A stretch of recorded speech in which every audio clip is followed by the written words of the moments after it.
Alam niyo ba na may mga umiiral na batas sa Pilipinas na kung tutuusin ay tila kakaiba o hindi pa pangkaraniwan? Batas na marahil hindi alam ng karamihan, ngunit bahagi ng ating legal na sistema. Kaya sa video na to, tuklasin natin ang 5 pinakakakaibang batas sa bansa na maaaring magbigay sa iyo ng bagong kaalaman at kaunting aliw din. Ito ang top 5 na pinakakakaibang batas sa Pilipinas na hindi mo pa alam. Huwag kalimutang i-like ang video, mag-subscribe sa ating channel at i-hit ang notification bell para sa mga bagong kaalaman.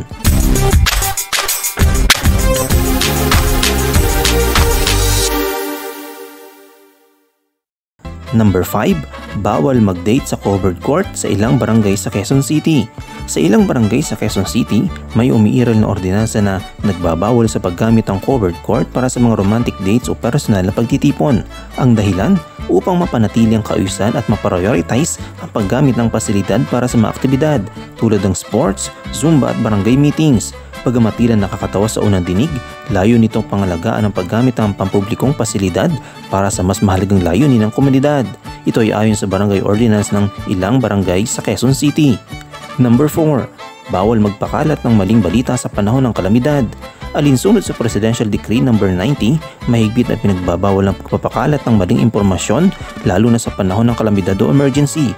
Kung ikaw ay maglalathala o magpo-post ng hindi perepekadong balita na maaaring magdulot ng takot sa kaguluhan, maaari kang kasuhan. Ang batas na ito ay naglalayong maiwasan ng panik at mapanatili ang kaayusan sa panahon ng krisis. Ito ay ayon sa Presidential Decree No. 90, Series of 1973. Number 3. Bawal bumili ng sasakyan kung walang graheng sarili. Isinusulong sa Kongreso ang panukalang batas na tinatawag na No Garage, No Car Act. Ayon dito, hindi maaaring bumili ng sasakyan ng sinuman kung wala siyang magpaparadahan o sariling grahe. Layunin nitong bawasan ng traffic at iligal na pagpaparada sa mga lansangan. Bagamat hindi pa ito ganap na batas sa buong bansa, sinusulong ito bilang tugon sa lumalalang problema sa trapiko, lalo na sa Kalakhang, Maynila. Ito ay ayon sa House Bill No. 31 na No Garage, No Car Act. Number 2. Hindi pinapayagan ng hindi tunay na barong sa ilang opisyal na okasyon. Sa ilang opisyal na pagtitipon ng gobyerno, hindi pinapayagan ang pagsusuot ng barong na gawa sa hindi totoong tela tulad ng polyester.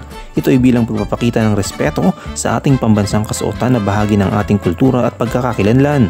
Ang pagsusuot ng tunay na juicy o pinya barong ay tinuturing na pagpapakita ng dignidad at paggalang sa okasyon. Ito ay ayon sa Government Dress Code for Formal Functions. At number 1. Itinuturo ang baybayin sa ilang paaralan.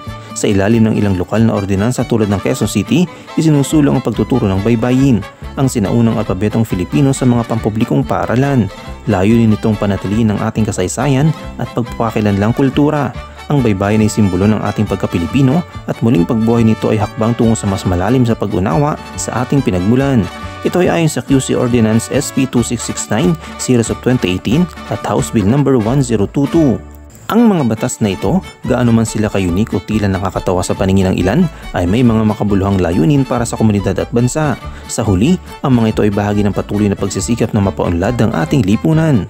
Huwag kalimutang i-like, comment, share at subscribe at i-click ang notification bell para sa mga bagong kaalaman.